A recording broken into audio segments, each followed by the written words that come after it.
Hello and welcome to my channel Desified उम्मी।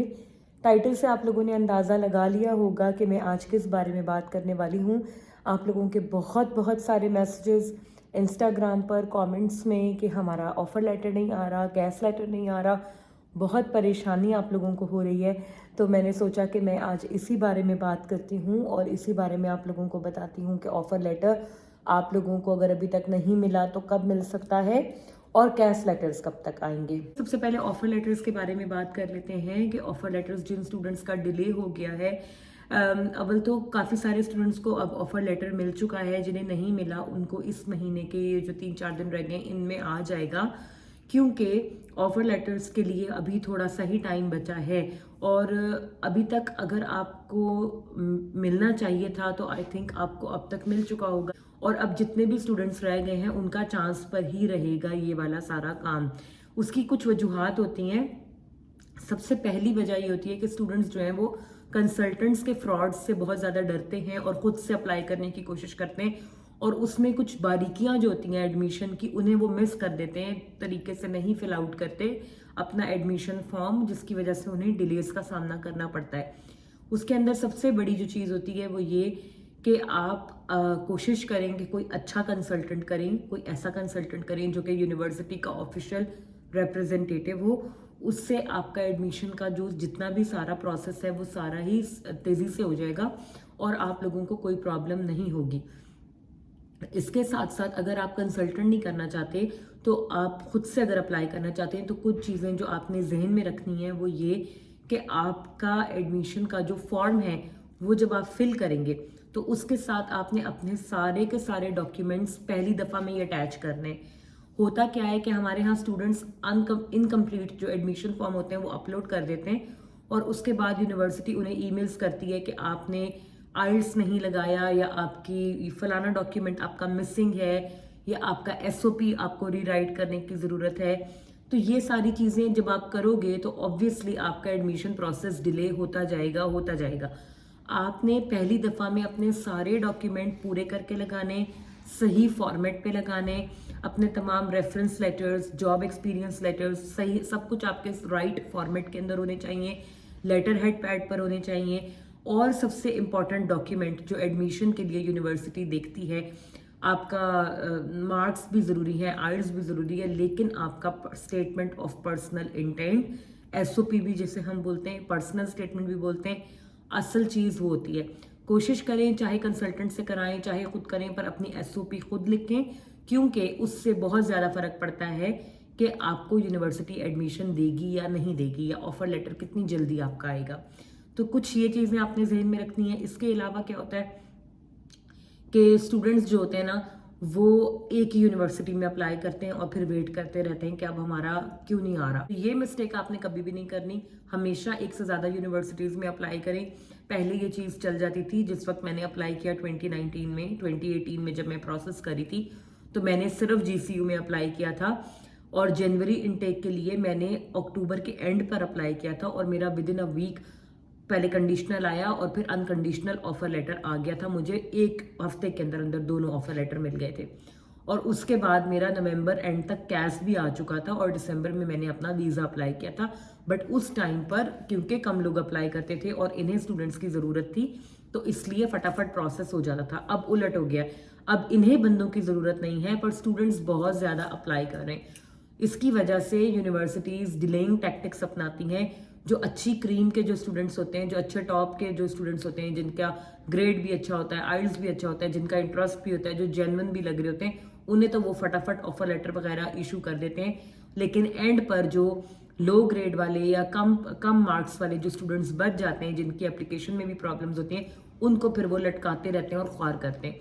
तो इसलिए आपने कोशिश ये करनी है कि जिस टाइम आप अपना एडमिशन अप्लाई करते हो ऑफर लेटर के लिए तो आपकी सब चीज़ें पूरी हों और कंप्लीट हों। और इसमें अगली बात ये आ जाती है कि रिक्वायरमेंट्स। आप लोग मुझे मैसेज करके पूछते हैं कि आइल्स की रिक्वायरमेंट क्या है, फलानी यूनिवर्सिटी का मार्क्स की रिक्वायरमेंट क्या है। तो देखिए, मुझे हर एक यूनिवर्सिटी का ऐसे ज़बानी तो नहीं याद होता, एक ओवरऑल जनरल तो मुझे पता है कि कितना यूके में रिक्वायर्ड होता है।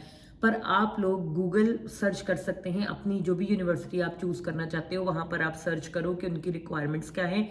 हमेशा एक से ज़्यादा यूनिवर्सिटी में अप्लाई करें, जहाँ से पहले आपको ऑफर लेटर मिले वहाँ आप अपना केस प्रोसेस कर लें, और इसके साथ साथ आप उनकी रिक्वायरमेंट स्टडी करें, देखें कि वो क्या मांग रहे, आइल्स के कितने बैंड हैं, मार्क्स कितने हैं। अगर आप उस क्राइटेरिया पे पूरा उतरते हैं तभी आप अप्लाई करें, ताकि आपका प्रोसेस जल्दी से हो सके।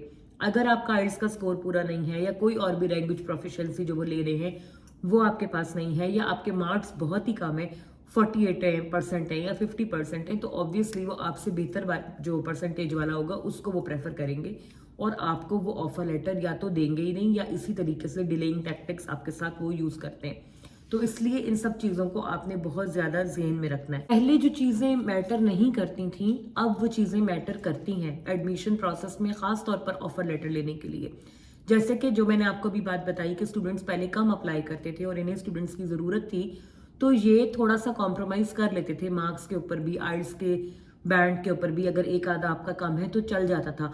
लेकिन अब जो सिचुएशन है, क्योंकि कंपटीशन इतना ज़्यादा हो गया है कि अब ये लोग देखते हैं कि जो स्टूडेंट सबसे बेस्ट होता है उसी को ही कोशिश करते हैं। तो आपने कभी भी मिनिमम रिक्वायरमेंट मीट करने की तरफ नहीं जाना। कोशिश करें कि ऐसी यूनिवर्सिटीज़ में अप्लाई करें जिनके थ्रेशोल्ड पर आप अच्छी एक कैटेगरी में आ रहे हो। यानी कि अगर एक यूनिवर्सिटी 50% मार्क्स मांग रही है और आपके 60 या 65% मार्क्स हैं, सो दैट मीन्स कि आप एक अच्छी कैटेगरी में आ रहे हो। आप मिनिमम, बेयर मिनिमम पूरा नहीं कर रहे, आपके मिनिमम से ज़्यादा है। इसी तरीके से अगर आइल्स 6 ईच रिक्वायर है और आपका 6.5 या 7 तक भी आता है, तो वो आपका केस बहुत ज़्यादा स्ट्रॉन्ग करेगा। तो कोशिश करनी है आपने कि आप अपना केस जितना स्ट्रॉन्ग कर सकते हैं उतना स्ट्रॉन्ग करें। और सबसे इंपॉर्टेंट चीज़ जो इसमें रोल प्ले करती है वो है आपकी कोर्स सिलेक्शन। बहुत सारे स्टूडेंट्स सिर्फ यूके आने के लिए कोई भी कोर्स जो उनके सामने आता है उसको वो ले लेते हैं। बैकग्राउंड उनका बिजनेस का होता है, कोर्स वो जो है वो आईटी में या साइबर सिक्योरिटी का ढूंढ रहे होते हैं, तो फिर मैच करना आपकी एसओपी को बहुत मुश्किल। जब भी आप कोई कोर्स सेलेक्ट कर रहे हो तो कोशिश करें कि आप अपनी फील्ड से रिलेटेड कोर्स सेलेक्ट करें, ऐसा कोर्स सेलेक्ट करें जिसमें आपका पर्सनल इंटरेस्ट भी हो, ताकि कल को जब उन्होंने आपको ऑफर लेटर देना हो या वो आपका इंटरव्यू करते हैं कैस से पहले और वो आपको क्वेश्चन करेंगे, तो आपके अंदर वो पैशन नज़र आए for the field, for your degree, कि मैं वाकई ये चीज़ करना चाहता हूँ। क्योंकि हमारे यहाँ ये होता है, बहुत सारे स्टूडेंट्स जो खुद अप्लाई करे होते हैं या किसी कंसल्टेंट के थ्रू कराते हैं, वो ये बिल्कुल सर्च करने की कोशिश नहीं करते कि हमारे कोर्स में क्या क्या मॉड्यूल्स हैं, किस किस्म का कोर्स है। जो भी किसी ने उन्हें बता दिया कि आजकल ये चल रहा है, वो उसमें अप्लाई कर देते हैं और बाद में वो अपना इंटरव्यू पास ही नहीं कर पाते। और इंटरव्यू जब आप फेल करते हो तो ऑब्वियसली आपको कैश भी नहीं मिलता। ये तो सारी बातें हो गई ऑफर लेटर के डिले में क्या क्या चीज़ें रोल प्ले करती हैं। और अब बात कर लेते हैं कैश लेटर की। तो देखिए, कैश लेटर्स के लिए आपको बिल्कुल भी परेशान होने की ज़रूरत नहीं है। जब आपका अनकंडीशनल ऑफर लेटर आ गया है तो उसके बाद आपके प्री कैश इंटरव्यूज़ होंगे, ठीक है। वो यूनिवर्सिटीज़ इंटरव्यूज़ कंडक्ट करती हैं कैश लेटर देने से पहले। बहुत सारी यूनिवर्सिटीज़ कंडक्ट करती हैं, कुछ यूनिवर्सिटीज़ कंडक्ट नहीं भी करती। तो मे बी आपको अभी इंटरव्यू का कॉल आए नेक्स्ट मंथ में और उसके बाद जाके कैश लेटर्स आएंगे। अभी तो टाइम ही नहीं हुआ कैश लेटर्स का। स्टूडेंट्स ने इस दफ़ा बहुत जल्दी अप्लाई कर दिया था, जनवरी फरवरी में अप्लाई कर दिया था सितंबर इनटेक के लिए, which is a very very good thing. लेकिन अब उनसे सब्र नहीं हो रहा, वेट नहीं हो रहा कि हमने तो सारा काम टाइम पर किया तो हमारा कैश क्यों नहीं आ रहा। इसमें आपकी कोई गलती नहीं है। यूनिवर्सिटीज़ का एक स्टैंडर्ड प्रोसीजर है, वो आपके कोर्स स्टार्ट डेट से हद 3 महीने पहले कैश लेटर देने शुरू करेंगी। यानी कि अगर आपका सितंबर एंड पे कोर्स स्टार्ट हो रहा है तो जुलाई से जाके आपके कैश लेटर्स आने शुरू होंगे। तो नेक्स्ट मंथ के मिड के बाद आपको ज़्यादा तेज़ी देखने में आएगी कैश लेटर्स में। अभी तो इंटरव्यूज़ कंडक्ट हो रहे हैं बहुत सारी यूनिवर्सिटीज़ में, और हो सकता है अगर आपका कंडक्ट हो गया है या नहीं हुआ तो होने वाला हो, तो अभी तो आप उसका वेट करें। कैश लेटर आने में अभी थोड़ा सा टाइम है।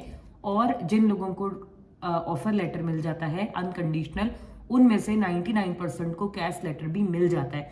कैश लेटर सिर्फ रिफ्यूज तब होता है जब आप कोई ब्लंडर मारो, यानी कि आप अपना इंटरव्यू क्लियर ना कर पाओ, या खुदा ना खास्ता आपके बैंक स्टेटमेंट के अंदर कोई इशू आ जाए, या आपके कोई डॉक्यूमेंट वेरिफिकेशन में इशू आ जाए और आपके डॉक्यूमेंट्स वेरीफाई ना हो पाए, या कोई फॉर्जरी या इस किस्म का कोई हो कि आपने कोई डॉक्यूमेंट फेक लगा दिया है या कुछ कर दिया है, तो कोई बड़ा रीज़न हो तो आपका कैश लेटर रिजेक्ट होता है। अदरवाइज कैश लेटर आपको मिल जाता है और कोई प्रॉब्लम नहीं आती। हाँ, एक और चीज़ जो अब रिसेंट इनटेक्स में बहुत ज़्यादा हो रही है वो ये कि वो आपको डेफर करने लग गए हैं। तो वो चीज़ आपके साथ हो सकती है कि वो आपको डेफर करने, अगर आपका केस जो है वो डिले हो जाता है या उनके पास सीट्स ख़त्म हो जाती हैं तो वो आपको डेफर कर सकते हैं, लेकिन आपका चांस मौजूद रहेगा। ऐसा नहीं होगा कि वो आपको स्ट्रेट अवे बगैर किसी रीज़न के कैश देने से मना कर दें। So stay tuned, take very good care of yourself, do like, subscribe and share my videos, subscribe to my channel. और जितने भी और अपकमिंग स्टूडेंट्स हैं जो यूके आना चाहते हैं उनके साथ भी मेरा चैनल ज़रूर शेयर करें। Make good choices, make wise decisions, and I will see you guys very soon in another video. Bye bye.